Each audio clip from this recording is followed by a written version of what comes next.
Tov, eh bien, shalom le koulam, boker tov. Effectivement, comme on dit en arabe, git kvitel, euh, ce qui veut dire littéralement euh, recevez un bon papier, un bon petek, et pitka tava, comme on dit aussi en araméen. Et effectivement, on est après Yom Kippourim, et normalement, après Yom Kippour, les yeux sont rivés vers Chagasukot. Et c'est d'ailleurs ce qu'on a commencé à faire au niveau de la Kriyat Torah de Mincha, au niveau de Yona, qu'on a lu également Mincha de Yom Kippour, qui commence à nous parler de l'univers de la Souka.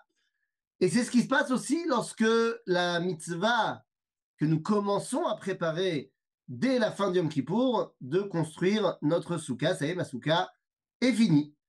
Mais en vérité, aujourd'hui, nos yeux ne vont pas être rivés vers Sukkot, mais ils vont être rivés vers Simchat Torah,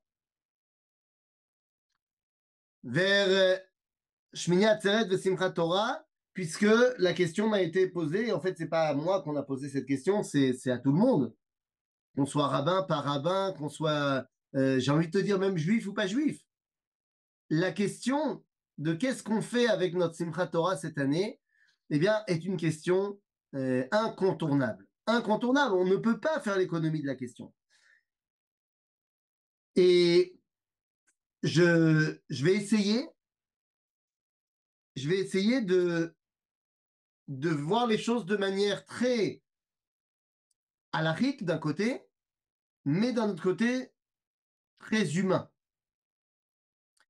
Vous savez que la halacha, on pourrait penser qu'elle est faite pour les robots.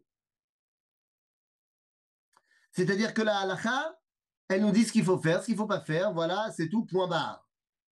Seulement, on a oublié un grand principe. Des fois, dans la halacha, il y a ce qu'on appelle halacha ve'en morin ken. C'est la halacha, mais on n'enseigne pas. Pourquoi? Parce que les gens ne sont pas prêts à l'entendre. De la même façon, il y a une halakha magnifique qui dit que lorsque tu te retrouves en présence d'un endeuillé, alors tu n'as pas le droit de lui enseigner quoi que ce soit. La malo. Pour la simple raison qu'il n'a aucun besoin d'apprendre quoi que ce soit, c'est lui le Talmid Racham. Comment ça, c'est lui le Talmid Racham? Mais peut-être qu'il n'est pas Talmid Racham. Non, non, t'as pas compris. Tu veux lui parler de deuil. On parle d'un cas où on vient visiter un endeuillé. Donc évidemment, tu vas pas vouloir lui raconter une Chot Shabbat maintenant. Donc tu veux lui parler de deuil, mais il n'a pas besoin de toi. Il n'a pas besoin de toi, monsieur le rabbin, qui ne vit pas le deuil, pour lui apprendre qu'est-ce qu'il faut ressentir durant le deuil. C'est-à-dire qu'au moment du deuil, celui qui est endeuillé, c'est lui, le plus grand sage par rapport au deuil. Parce que ce qu'il ressent, ce qu'il vit dans ses entrailles, c'est émet. Et aucun livre, aucun enseignement rabbinique euh, ne pourra aller au-delà de ce qu'il est en train de ressentir. Donc, nous allons essayer de comprendre comment on fait pour vivre Simchat Torah qui, vous savez, tout à fait de Sukkot, c'est d'elle dont on dit Vesamarta bechagecha. Alors, il faut être sa mère pendant toutes les fêtes, mais la fête de Sukkot encore plus. Et dans la fête de Sukkot, on a décidé de changer le nom de Shmini Atzeret, qui est une fête en soi, mais rattachée à Sukkot, on a décidé de l'appeler Simchat Torah. Comment est-ce qu'on va être sa mère cette année? Alors, les amis, je serais tenté de dire là maintenant à Felicia d'aller se prendre un café, puisque elle m'a déjà entendu dire ça il y a, il y a 9 jours, mais, euh, mais c'était en hébreu, et comme elle comprend pas très bien l'hébreu, eh bien maintenant, ça sera en français, et donc peut-être qu'elle comprendra mieux. Bon, mais sinon, tu peux aller faire un café, hein, c'est bon, c'est pas grave. Felicia, elle est toujours sur la brèche, mais c'est évident. un jour, vous saurez qui est Félicia. Un jour. Arrête, arrête toi-même. Nounou, Bechol Mikre. Comment est-ce qu'on fait Simchat Torah cette année? Est-ce qu'on doit faire pareil? Est-ce qu'on doit dire rien n'a changé? Le Rav Yehuda Ben Ishai m'a dit, lorsque je lui ai demandé est-ce qu'il fallait faire des choses, à ton avis, un petit peu différemment, il m'a dit, rappelle-toi ce que dit Rabbi Yehuda Alevi, pas dans le Kuzari, mais dans ses piyutim.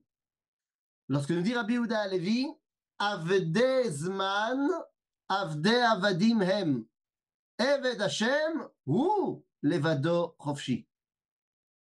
Ça veut dire quoi? Avde Zman, Avde Avadim. Quand tu es esclave du temps, et que donc ta vie, elle change au gré du temps, mais en fait, tu es l'esclave de ce temps. Et tu n'es jamais connecté à l'éternité. Eved Hashem, ou Levado Chofshi. Mais dans un autre temps, alors on parle beaucoup de temps, la halakha, elle fait très attention au temps. Puisqu'il va y avoir des halakhot différentes au moment de celui qui est endeuillé, au moment de la simcha. Donc oui, quelque part, qu'est-ce que ça veut dire Avdezman? Si tu prends quelque chose qui est du domaine du Netzach et tu le fais venir du domaine du temps, alors tu n'as rien compris. Bien sûr que quelqu'un qui est endeuillé, il est endeuillé et le temps s'est arrêté pour lui, ce n'est plus le même temps, et donc tout à fait normalement, les halachot ne sont plus les mêmes. Mais lorsque l'endeuillé rencontre le Shabbat, alors il n'y a plus de Havelut Befaresia. Alors, marloquette, est-ce qu'on va faire quand même de la Havelut quand il est tout seul ou quand il n'est pas tout seul? Mais de manière générale, il n'y a plus de Havelut Shabbat. J'ai été jeudi soir à l'enterrement de mon ami Ronnie Ganizat. Et c'est incroyable parce que c'est une famille qui n'a pu faire que 6 heures de Shiva. Vendredi matin.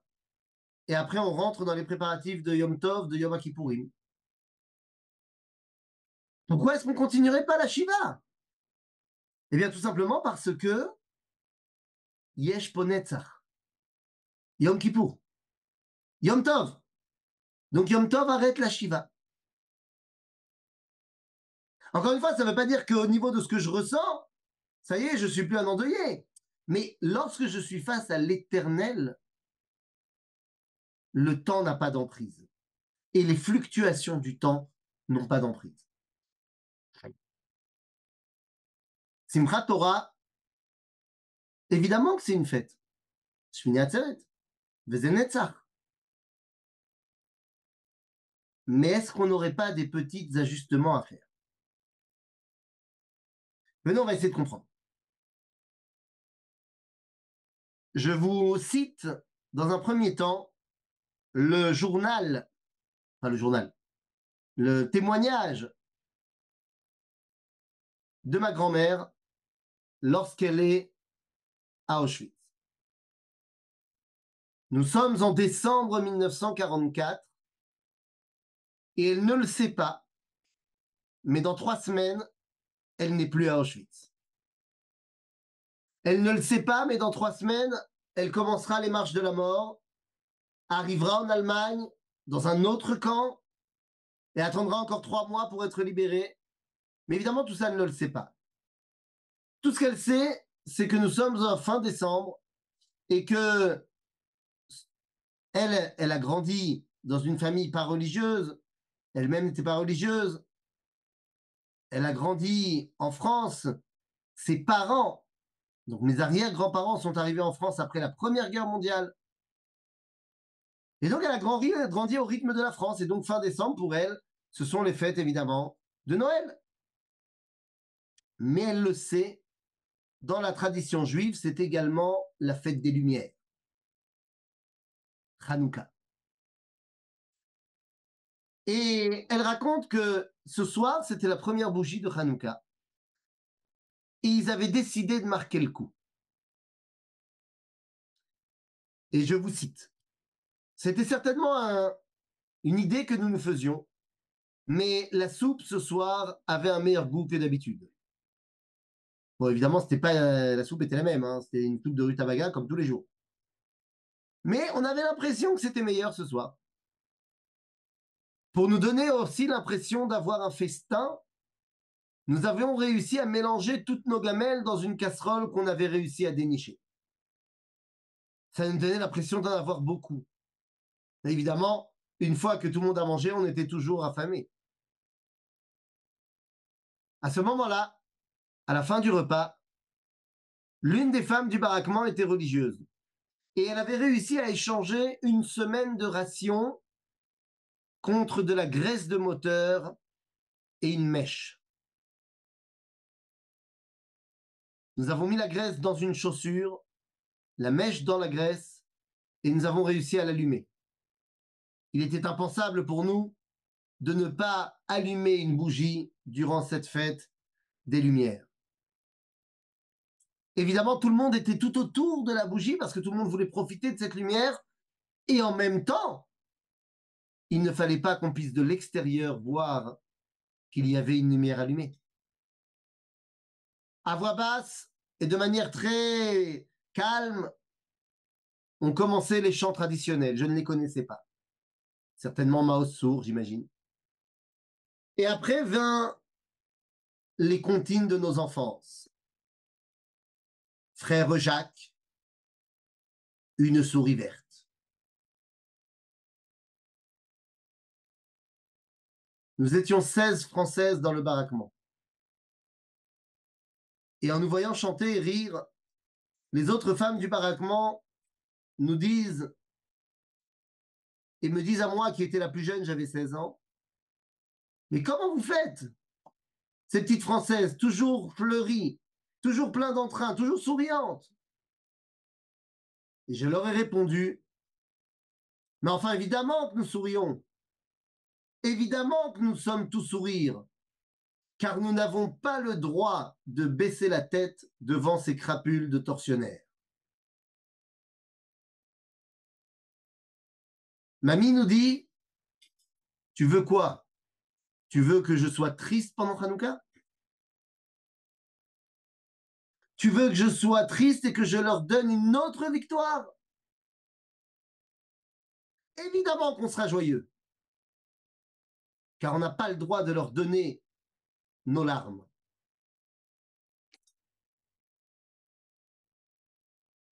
Vous savez ce qui est extraordinaire quand on lit des témoignages de l'époque de la Shoah, mais quand on lit des témoignages de nos grands-parents, c'est toujours, moi ça me fait toujours ça parce que ma grand-mère, je l'ai connue comme une grand-mère. Oui, forcément, si je l'ai connue, c'est qu'elle était grand-mère. Et bon, bah, une grand-mère, ça n'a pas a priori une force physique incroyable. Et j'arrive pas à me représenter ma grand-mère comme étant une super-héroïne de Marvel pour avoir enduré tout ce qu'elle a enduré et toujours avec le sourire. Ils étaient faits d'un autre bois, certainement.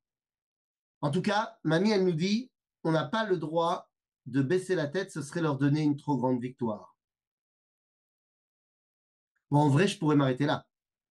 Et vous avez déjà ma réponse par rapport à Simchat Torah. Mais on va continuer. Les fêtes de Tishri s'ouvrent avec deux personnages. Et quelque part, ce sont deux personnages, alors qui sont évidemment mis en avant à Rosh Hashanah, mais qui vont nous accompagner pendant toutes les fêtes. Ils sont le point de départ de l'identité d'Israël. Ils sont notre repère. Ils sont Abraham et Yitzhak. Et vous connaissez l'histoire, lorsque Dieu, dans le livre de Bereshit, dit à Abraham, Vayachar advarim ha'ele va'Elohim nissa et Abraham. ויאמר אליו אברהם ויאמר הנני ויאמר קח נא את בנך את יחידך אשר אהבת את יצחק ולך לך אל ארץ המוריה Dieu dit à Abraham de prendre son fils et de l'amener en sacrifice. Et ne me dites pas, non, il lui a pas dit textuellement qu'il fallait être un sacrifice. Ola, Zekorban, Ola. C'est pas la peine d'aller essayer de chercher midi à 14h. La preuve que Ola, c'est Korban Ola, c'est qu'Abraham a compris comme ça. Maintenant, la question est la suivante. Est-ce qu'Abraham est surpris du fait que Dieu lui dise de faire un Korban Ola? Je pense très sincèrement qu'Abraham n'est pas du tout surpris. Dans toutes les cultures, dans toutes les religions qu'Abraham a connues, il y a des sacrifices humains. Et donc Abraham se dit, bon, bah alors avant on faisait des sacrifices à Mardour, et maintenant on le fait à Yudke Vavke. Évidemment que le chidouche du judaïsme, c'est lorsque Dieu dira à Abraham, non, tu le descends du misbéach. Mais moi, ce qui m'intéresse, c'est le moment où Abraham reçoit l'ordre. Et d'après la Torah, וישכם אברהם בבוקר, ויחבוש את חמורו, ויקח את שני נעריו איתו, ואת יצחק בנו, ויבקע עצי עולה, ויקום וילך אל המקום אשר אמר לו אלוהים. Abraham semble ne pas broncher, faire tous les préparatifs et partir pour sa mission. Et moi, je dis, mais attends, mais 2 secondes. Ton fils? Et toi, tu y vas comme ça? Cette question est posée par celui qui était le grand rabbin du Maroc et qui est devenu le grand rabbin de Jérusalem, qui s'appelait Rabbi Shalom Messas. Et Rabbi Shalom écrit dans son livre Vechav Shemesh, comment est-ce possible que Abraham n'ait pas bronché? Je le dis en français. Er masar nafsho beno yechido velo bikesh ta'am. Tout à fait. איך ולא ביקש טעם? קל וחומר לאשר לא תגיע לו רעה שאין עליו אלא לקיים. גם יש אומרים שניסיון הבנים הוא יותר מעצמו, כי האדם אוהב את בנו יותר מגופו. Comment Abraham il a pu y aller sans rien demander à Dieu? C'est son fils. Maïlé, si Abraham avait reçu l'ordre de s'auto-égorger, c'est Éder. Mais de tuer son fils? Et tout le monde sait que l'amour qu'on a pour ses enfants est plus grand que celui qu'on a pour nous-mêmes. Donc comment est-ce possible? Demande Rabbi Shalom, il pose la question, il donne pas de réponse. Mais comment c'est possible? Arrive le Rav Kook pour répondre à Rabbi Shalom en avance. Il dit, mais t'as pas compris? Abraham, il n'a pas dormi. Parce qu'Abraham, il était tellement dans la simcha de faire une mitzvah, de s'attacher à Dieu, qu'aucun sentiment de doute, de douleur, de peine ne s'est mélangé à lui. Il était kol kulo dans l'ambiance de faire la volonté divine. Harimon.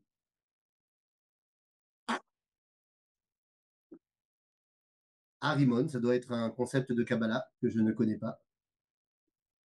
Je ne sais pas. Ah, l'adresse. D'accord.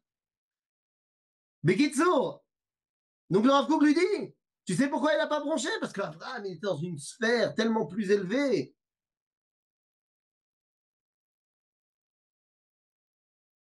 Attendez voir. Attendez voir. Je suis sûr que c'est pas que moi. Regardez. Regardez ce qu'on va faire. Ah, voilà. Je suis désolé. La qualité de l'image est bien moins bien.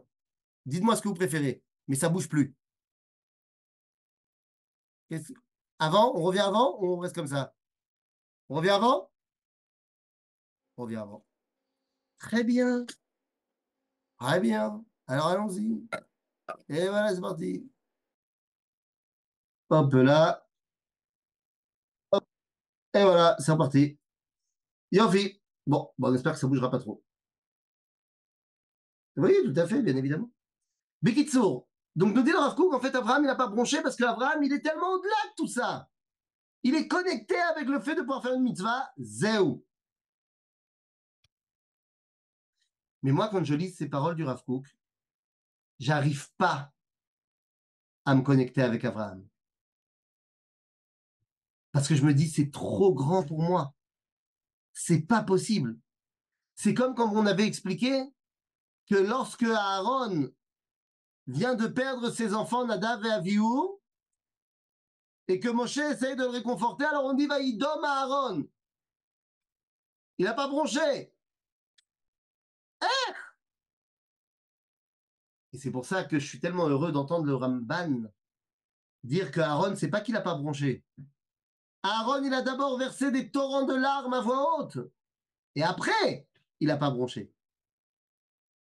Eh bien, c'est exactement ce que nous dit également Rabbi Yehuda ben Shmuel ibn Abbas au XIIe siècle. C'est cet élan sans broncher d'Abraham, père d'Ishmaël.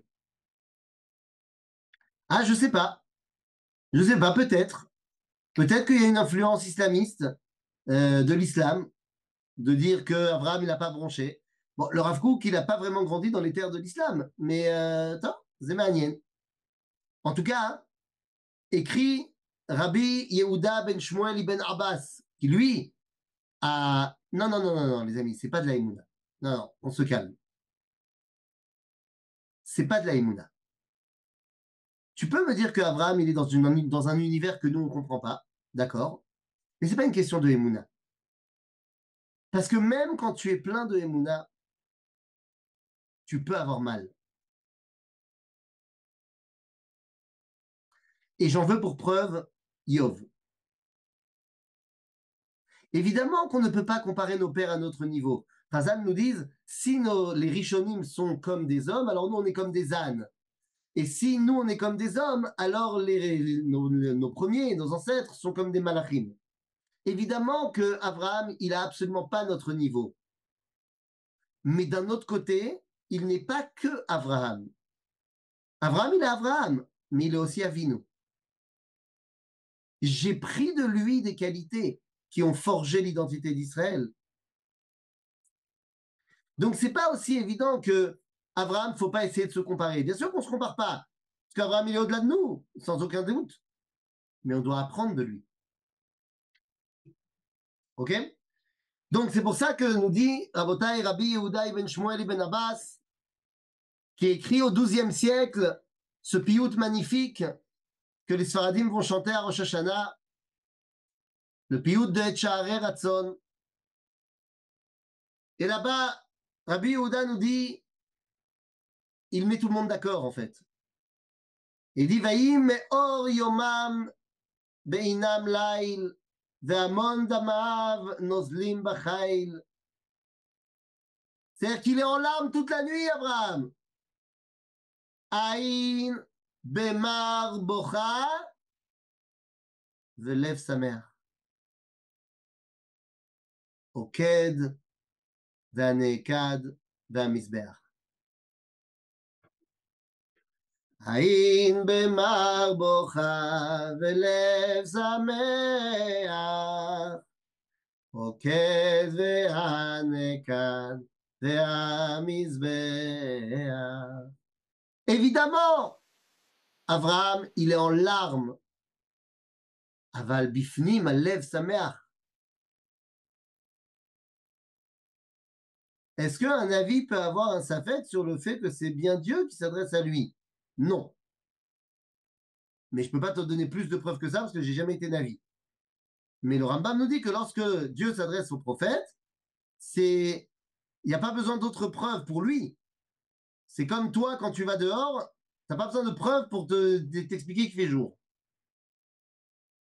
Lui, il le vit. D'accord? Donc, nous, il n'y a pas de doute de savoir est-ce que c'est des forces occultes qui lui parlent ou pas.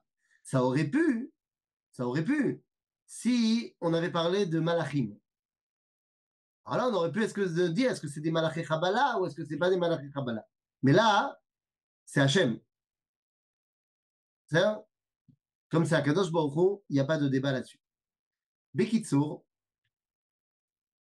donc en fait, on voit que Abraham, le côté Abraham est tellement au-dessus de nous et son cœur est plein de joie de pouvoir faire la mitzvah de Dieu. Mais le côté Avinu, le côté papa, il est plein de larmes. Et il va falloir être capable de jongler entre ces deux dimensions. Entre Aïn Bemar Bocha et Lev Samer. Évidemment que cette année à Simchat Torah, on va forcément penser à ce qui s'est passé l'année dernière. Et on va penser aussi à ce qui se passe maintenant avec nos soldats qui tombent pour nous. Et avec toutes ces familles qui ont payé dans leur chair un prix terrible. Mais d'un autre côté, on sera plein de joie et de reconnaissance envers le Créateur de la grandeur retrouvée au peuple juif, de la vaillance, de la force, de l'unité, de la hardout qui est revenue. Et en fait, la question est de savoir, est-ce que cette année, comme depuis 75 ans maintenant, on va fêter Yom HaAtzmaut? Vous allez me dire, mais la question ne se pose pas, enfin. Bah, pourtant, pendant la guerre d'indépendance, sont tombées 6000 personnes, dont plus de la moitié étaient des rescapés de la Shoah. Et donc, on va pleurer chaque année à Yom HaZikaron. Nachon. Aïn bemar bocha beyom HaZikaron, velev sameach beyom ha'atzmaut. Et c'est ce que le Ramchal nous enseigne dans son livre Dat Tevunot. Dans le livre Dat Tevunot, nous explique le Ramchal, והרי זה מכלל כבודו יתברך, שאפילו החושך הגדול של אסתר פני טובו אינו אלא לכבודו, והוא הגורם שכר טוב כפול ומכופל לצדיקים. ואומנם אין אחרית זה לרע עצמו לגמור הכל רק בטובה, אלא על פי הכונניות הגדולות שזכרנו, שהן הם גלגולי דברים המסובבים את הכל לטובה. ואומנם מציאות הרע בלי הכונניות האלה, כבר זכרנו איך איננו אלא רע ומר, השחתה והפסד. ואומנם בהתייצב עליו אין לה הכונניות, הנה מיד יכול גם הוא להימנות בצרכיו של האדם ותיקוני בניינו. כי אף על פי שבחוקו מצד עצמו אין בו כי אם לעשות רע, אך בהשתתפו עם כל הכונניות שהכין האדון ברוך הוא לתקן הדברים, הנה אינו עומד אלא להינצח כמו שביארנו. dit le Ramchal, tout vient d'Akadosh Baruch Hu. Dit Rabbi Akiva, Kol man David Rachamana, le tav avid. Tout ce que Dieu amène, c'est pas bien, mais c'est pour le bien, plus tard. Comme dira son rave, Nahum, l'homme qui disait ça aussi. Nahum ish Gamzu, qui disait Gamzu, letova, pas tova, letova. Dit le Ramchal, le mal, c'est mal, ça fait mal, et tu as le droit de pleurer, tu as le droit de dire aïe. Mais il faut que tu comprennes qu'il y a ce qu'on appelle les koneniot. Mais les koneniot, c'est tous les processus qui, au moment du processus, sont négatifs, mais qui vont amener à quelque chose de positif. Plus tu es proche de l'événement, et moins tu peux y arriver à comprendre qu'est-ce qui va sortir de positif, évidemment. Et plus tu as du recul, et plus tu comprends. Et des fois, tu ne comprends pas. Aval teda lecha sheyesh koneniot.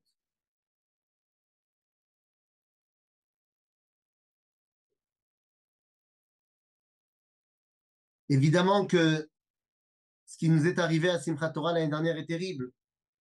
Mais est-ce que depuis ce qui s'est passé l'année dernière, et suite à ce qui s'est passé l'année dernière, notre armée n'a pas retrouvé de sa grandeur, notre peuple de son unité, de sa fraternité? Est-ce que le peuple juif n'a pas changé complètement de conception du monde? Pas encore complètement.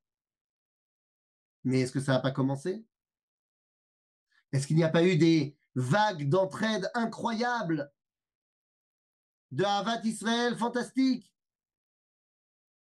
Est-ce que cette guerre n'a pas révélé des neshamot absolument incroyables? Est-ce que cette guerre ne révèle pas une génération, celle de nos Milouïm, qui est une génération qui n'a pas son pareil? Nos soldats sont extraordinaires, nos Milouïm encore plus.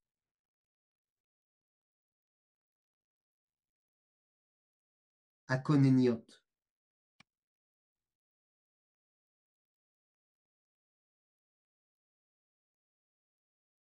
Et c'est pour ça que on ne doit pas se tromper. Oui, mais à quel prix et pourquoi toujours à souffrir? Ah, très bonne question. C'est une question que tu poseras à Dieu dès que tu le verras. J'en sais rien pourquoi, quel prix, quel méhir, je n'en sais rien. Je n'en sais rien, mais je vais te poser une autre question. Et c'est une question que je peux te dire uniquement parce que je ne te vois pas dans les yeux. Et imaginons, parce que tout est permis maintenant, vu qu'il y a un an, jour pour jour, jamais de la vie, tu aurais pu penser que la moitié de la bande de Gaza, un an plus tard, serait complètement détruite et que Israël serait le patron dans la bande de Gaza. Il y a un an, jour pour jour, jamais tu aurais pu penser qu'on allait tuer Nasrallah, qu'on allait tuer toute la liste et que on était en train de détruire le Hezbollah. Jamais. Donc, si on a vu en un an à quel point tout peut changer, moi j'ai envie de te dire, bon, ok, ben, imagine-toi, dans un an, on fait Sukkot au Beth Amikdash. C'est un truc qui nous paraît complètement absurde aujourd'hui, d'accord? Mais comme ça nous paraissait absurde ce qui se passe aujourd'hui, l'année dernière. Donc, si l'année prochaine, on fait Sukkot tous ensemble au Beth Amikdash, avec Mashiach Tzidkenu, Vezeu terminé, pop it up.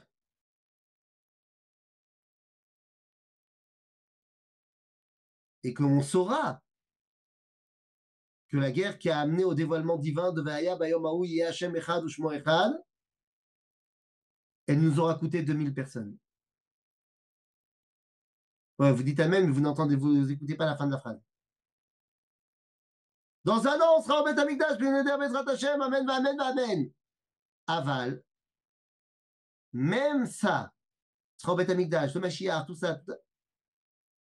Et quand tu regarderas en arrière, tu verras qu'il y a 2000 personnes qui sont mortes pour arriver à ça. Est-ce qu'à ce moment-là, tu parleras encore d'un prix trop élevé? Chaque vie, c'est un monde. Mais je suis certain que tu ne rechignes pas à faire Yom Ha'atzmaut, alors que tu sais quel prix on a dû payer. Maintenant, est-ce que on est obligé de passer par ça? Bien sûr que non. Est-ce qu'on aurait pu éviter pas mal de problèmes le 7 octobre dernier? Bien sûr que oui. Est-ce qu'on est en faute sur plein de choses? Évidemment. Et est-ce qu'en un an, on a dû corriger plein de choses? Oui. Et qu'est-ce qu'on doit continuer? Bien sûr. C'est-à-dire, à un moment donné, quand tu sors au mois de janvier et qu'il fait -2 et que tu sors en t-shirt les cheveux mouillés, faut pas te plaindre de choper une pneumonie. Ben, si tu passes ton temps à te taper dessus les uns des autres, à montrer que le peuple juif, la chose qui est la plus importante pour lui, c'est l'unité, et c'est la chose qu'elle bafoue le plus, et qu'on commence à parler qu'on n'est plus frères les uns des autres, et que si jamais il y a une guerre, moi je viens pas t'aider, et je te déteste, et t'es même pas un juif, et tu n'existes pas, et toi t'as rien compris, bébé.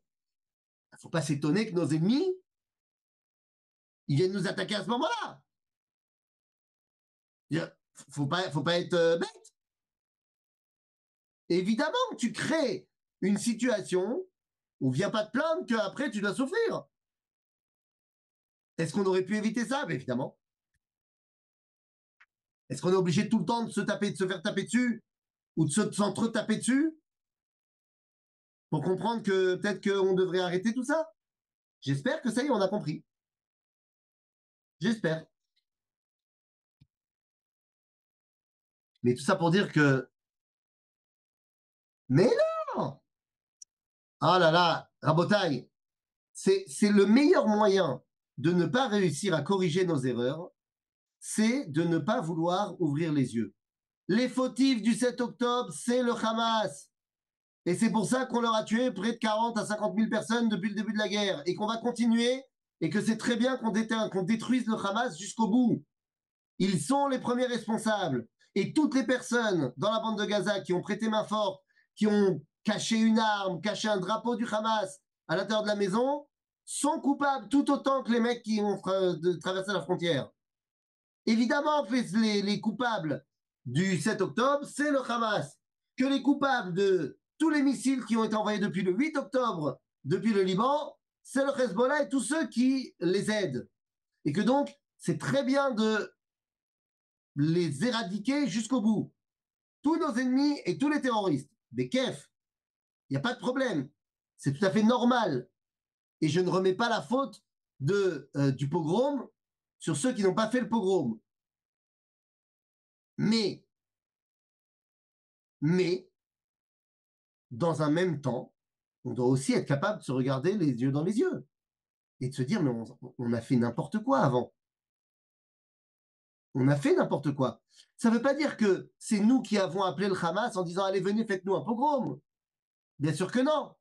Mais vous comprenez bien que nos ennemis, surtout nos ennemis à nous, ils attendent qu'une chose, c'est de voir nos faiblesses. C'est de voir qu'on est disloqué à l'intérieur. Ils savent très bien qu'Israël, quand on est unis, ils peuvent rien contre nous. Ils le savent. Ils le savent mieux que personne. Donc évidemment que si toi, tu montres au monde entier que tu t'aimes pas, ben voilà. Je rentre pas dans le débat halachique de on a le droit de monter sur le mont du Temple ou pas. Mais vous comprenez que c'est le centre névralgique de tous les problèmes. Quand tu as des rabbins qui viennent et qui disent au monde arabe, nous on s'en fiche du mont du Temple, c'est pas important pour nous. Mais viens pas t'étonner après que tu vas avoir des problèmes à reconstruire le Beth Amikdash. Zéakol. Donc, Chas Shalom, je ne dis pas du tout que les fautifs, c'est nous. Les fautifs, c'est les fautifs. C'est-à-dire eux. Pareil dans la Shoah. Je peux te faire maintenant, pendant 3 heures, une explication de la situation du peuple juif à la veille de la Shoah. On était complètement désunis aussi. Mais il n'empêche que les responsables de la Shoah, c'est les nazis. Je dis simplement que tant qu'on est unis, et c'est peut-être le point essentiel, personne ne peut nous arrêter. C'est là, d'accord. Mais nos ennemis et ceux qui nous ont fait du mal, on doit les détruire. Il n'y a pas de problème. Bekitsour, je reviens à notre histoire de Simchat Torah. Donc Simchat Torah, évidemment qu'on va se souvenir de ce qui s'est passé l'année dernière. Mais on va également se souvenir de la situation dans laquelle nous sommes aujourd'hui. Et comme ma grand-mère disait, on ne va pas leur donner en plus la victoire de ne pas être joyeux à Simchat Torah.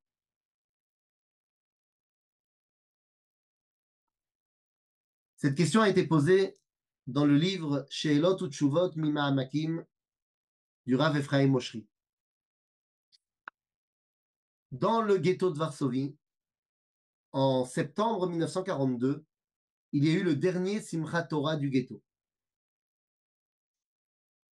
Et le Rav Moshri raconte qu'à ce moment-là, des 450 000 juifs qu'il y avait au début de la fermeture du ghetto, il en reste pratiquement plus. Et il dit à ce moment-là, le Rav Menachem Zemba a organisé chez lui des hakafot. Il avait un Sefer Torah. Il a organisé des hakafot chez lui, Simchat Torah. Et le Rav Oshri témoigne qu'il y avait 1,5 million de juifs, une quinzaine de personnes. Et à chaque fois que le Rav prononçait les psukim, tout le monde était en larmes, et des psukim de joie étaient prononcés dans une ambiance pire que triste. Et tout d'un coup, est rentré dans la maison un enfant de 12 ans. Il y avait le directeur de l'école Bet Yaakov qui était là, avec un Sefer Torah dans la main. Il a vu cet enfant arriver, il a chopé l'enfant, il l'a pris dans son autre bras, il avait un Sefer Torah et l'enfant. Il n'y avait plus d'enfants dans le ghetto à ce moment-là. Ils étaient tous morts. Et là, cet homme s'écrie Yesh Yeled Yehudi avec un Sefer Torah. Ça vaut le coup de danser et d'être joyeux. Ils ne réussiront pas. Je ne sais pas si vous avez vu les vidéos extraordinaires. Bon, c'est extraordinaire chaque année, mais cette année encore plus. Les vidéos de hier soir, des danses incroyables de la fin de Yom Kippour dans la yeshiva de Sderot. Milliers de personnes. C'est comme ça chaque année. Hein. C'est pas, j'ai pas l'impression qu'il y avait plus de gens cette année que d'habitude. C'était tout le temps bondé. Mais Eze Kdusha, Eze Koach, quelle force, quelle simcha. Et vous n'allez pas expliquer à des gens de Sderot ce qu'ils ont vécu le 7 octobre. C'est-à-dire, donc évidemment que Simchat Torah cette année, on se doit de la fêter. Bien sûr qu'on se doit de la fêter. Avec encore plus de force. Pas parce qu'on oublie ce qui s'est passé l'année dernière, mais justement parce qu'il y a eu l'année dernière. J'ai dit dans ma synagogue 2 choses. J'ai dit, premièrement, ce que font la majorité des gens à Simchat Torah, vous n'avez pas le droit de le faire. C'est-à-dire, vous n'avez pas le droit de nous laisser une quinzaine au milieu à danser avec la Torah et les autres, ils s'assoient et papotent. Pas possible. Il n'y a pas de papotage cette année. Tout le monde est en train de danser. Et deuxièmement, j'ai dit que la 4e Akafa, qui est Mechouvenet Klapé Moshe Rabbeinu, Klapé Midat Netzach, j'ai demandé que la 4e Akafa, elle ne soit pas faite avec des chants où ça court, où ça danse, mais soit faite avec des chants de Shireh Chizouk et Shireh Neshama, qui nous rappellent notre connexion au Netzach Israël. Voilà la différence que je vais mettre dans mon Simchat Torah de cette année en tant que rabbin de communauté. C'est qu'à un moment donné, Bemidat Netzach, on va chanter pour se rappeler notre connexion au Netzach Israël. Voilà pourquoi, à mon avis, on se doit de faire. Et je vais vous dire mieux que ça, et je termine par là, et après je te donne la parole. J'ai vu que, et pour les femmes dans ma synagogue, il y a des problèmes. Il y a un Sefer Torah aussi qui va chez les femmes dans ma synagogue. Le seul problème, c'est que mes femmes de ma synagogue, elles sont trop religieuses, et je donne un Sefer Torah à ma femme, et elles sont 3 à danser, elles ont peur, et elles ne veulent pas danser avec, et après on le récupère au bout de 5 minutes. Qu'est-ce que tu veux que je te dise? Je ne peux pas les forcer. Je ne peux pas faire mieux. Je donne le Sefer Torah. Je ne peux pas faire mieux. Bekitsour, je terminerai, et après je donnerai la parole à David, mais je terminerai en disant que Simchat Torah, vous savez bien que dans la Torah, c'est pas marqué Simchat Torah. Dans la Torah, c'est marqué Shmini Atzeret. On a inventé Simchat Torah parce qu'il y a 1000 ans, on a changé notre façon de lire les parachutes chaque semaine, de sorte qu'au bout d'1 an, on a terminé la lecture de la Torah. Mais à l'époque, on lisait autrement et on terminait la Torah en 3 ans et demi. Et pourtant, nous dit Rabbeinu Yitzhak Abrabanel, même à l'époque où on terminait la Torah en 3 ans et demi, à Simchat Torah, à Shmini Atzeret, on faisait Simchat Torah. Simchat Torah, comme nous, avec danser, la Torah, tout ça. Il dit, ma Kesher, tu fais pas le sioum. Nachon. Il nous dit Abrabanel, parce qu'en fait, Simchat Torah, hein, le fait de lire la fin de la Torah et d'être joyeux, c'est pas parce que tu as terminé la Torah. C'est en souvenir du Mahamad Akel. Souvenir du Mahamad Akel. Et c'est quoi le Mahamad Akel? Eh bien, c'est la mitzvah où lorsque tous les 7 ans, le roi d'Israël lisait la Torah devant tout le peuple juif et terminait le livre de Dvarim. Pour montrer que même le roi d'Israël se soumet à la Torah d'Akadosh Baruch Hu. Et cette particularité de cette mitzvah-là, c'est que dans le Hakel, tout le monde devait être présent. Hommes, femmes, enfants, bébés, tout le monde. Donc la mitzvah de Simchat Torah du Hakel, c'est peut-être la plus grande mitzvah de Achdout qui existe. Et donc, plus que jamais cette année, on a besoin de cette Achdout-là. Est-ce que il n'est pas temps, et il y en a qui le font évidemment, de sortir des synagogues pour faire Simchat Torah dans les rues? Peut-être. Peut-être qu'il faut démocratiser ça. Mais ça sera l'appel du peuple. De la même façon que Rosh Yehudi ont décidé de ne pas faire la tfila de Yom Kippour dans le Kikar Dizengoff, bien que la haute cour de justice leur a dit qu'il fallait le faire, ils ont essayé de ne pas faire de provocation, et c'est les Tel Aviviens qui se sont plaints qu'il n'y avait pas la tfila de Yom Kippour dehors. Non? Alors, Bezrat Hashem. Voilà ce que je pensais qu'il fallait faire pour Simchat Torah cette année. Et voilà, à vous de poser vos questions. David. Et je confirme que la Yeshiva Tel Aviv, elle sort dans les rues. À part l'année dernière, ils étaient dans les rues, ils font les tours des synagogues. Et en général, les voisins applaudissent et les gens viennent danser avec la Torah, etc. Ils sont très, Bien fait. très contents. Et donc, j'imagine pas ce que ça va être cette année à Kikar Khatofim. Bien fait, Meod. Question de David Altar. Shalom Arav, excusez-moi, je peux allumer ma caméra. Arav, moi j'ai la chance d'être avec le Ham Israël en ce moment, avec des gens de gauche, de droite, etc. Et quand on parle de Simchat Torah et qu'il faut faire ce que vous avez expliqué pendant votre cours, eux, Dafka voit le manque de hardout dans le fait qu'il n'y ait que les sionistes et que les religieux et que les datim qui vont faire Simchat Torah parce que tous les autres ils vont pleurer parce qu'ils n'ont pas participé à votre cours, mais ils ne comprennent pas ce que vous dites. Parce que vous parlez d'un côté Rav Kook, du Hatid, etc., du projet de l'univers, mais eux ne voient que les Khatoufés. Mais quand ils voient que moi, on va faire Simchat Torah, eux, ils voient l'inverse. Ils voient qu'on veut pas être avec eux. Ben, je pense qu'il faut leur poser la question à ces gens-là. Est-ce qu'ils vont fêter Yom Ha'atzmaut? Est-ce qu'ils vont fêter la réunification de Jérusalem? Est-ce qu'ils vont fêter toutes les fois où Am Israël a été dans la tourmente, mais finalement a réussi à s'en sortir et est devenu encore plus fort et plus grand? Alors, la Et Yom réponse est toujours la même. La réponse est toujours la même. Tant qu'il y a des otages là-bas, on ne peut pas être joyeux parce que eux ne le sont pas. C'est toujours pareil. Yom Ha'atzmaut, il n'y a plus d'otages depuis Yom Ha'atzmaut. oui, d'accord, Et- enfin, on a quand même pas mal de morts depuis que, Non, enfin, mais la la question, elle guerre n'est pas du d'indépendance. nombre de morts. Je pense pas que le problème, ce soit les 1200 morts qu'il y a eu le jour de de Simchat Torah. Le problème, c'est les Khatoufim et ils ne comprennent pas comment nous, Ah, on peut j'ai être compris. joyeux Et sachant donc, qu'il y a des gens là-bas.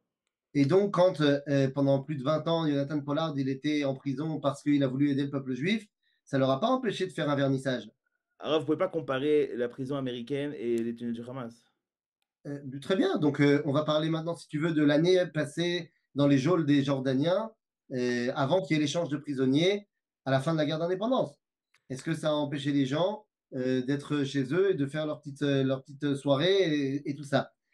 À aucun moment, on doit arrêter de penser à nos Khatoufim et d'arrêter de faire tout ce qu'on peut. D'ailleurs, c'est ce que toi, tu fais avec Am Israël en ce moment pour essayer de ramener nos Khatoufim.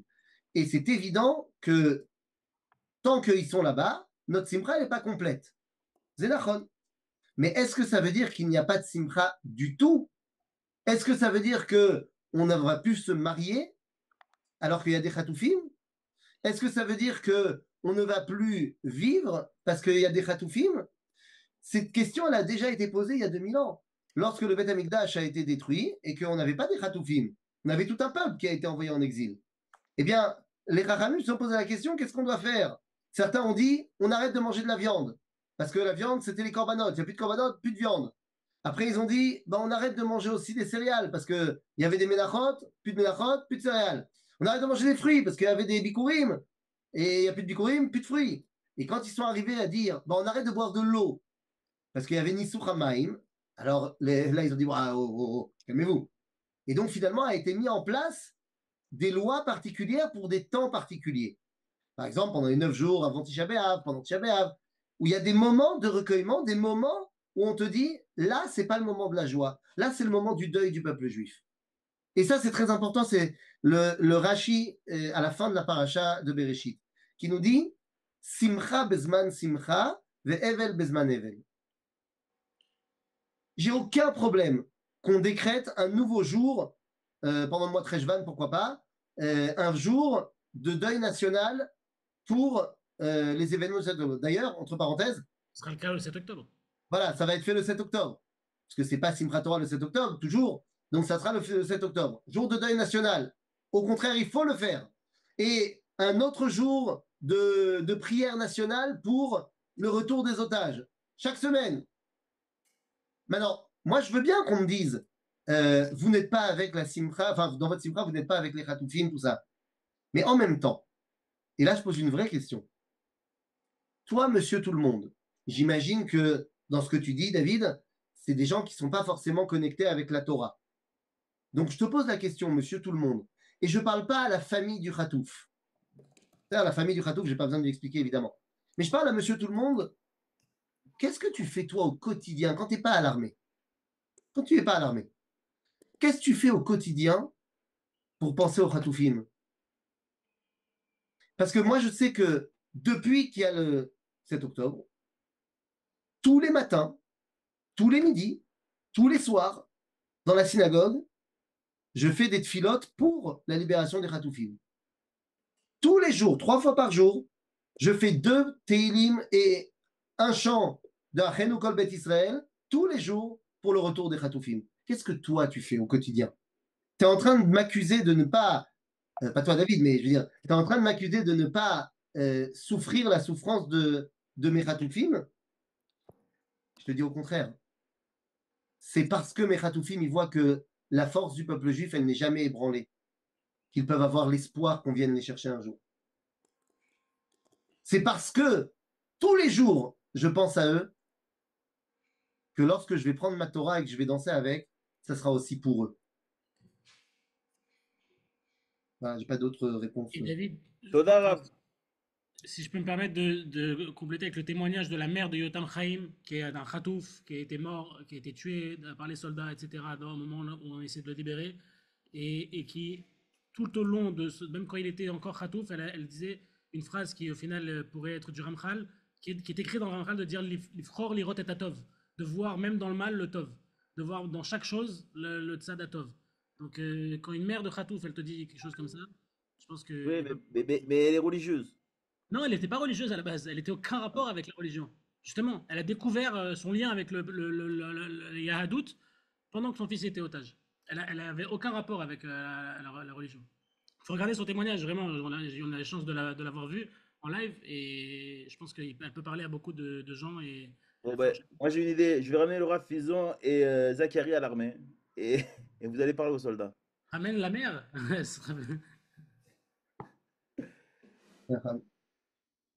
Il est 10 h. Je suis désolé, j'ai pris toute la place des questions. Richard et Elisheva, ne m'en voulez pas. Je vous invite à poser votre question sur la communauté et le Rav Fison y répondra. Bezrat Hashem. Et on reçoit tout de suite le Rav Cherki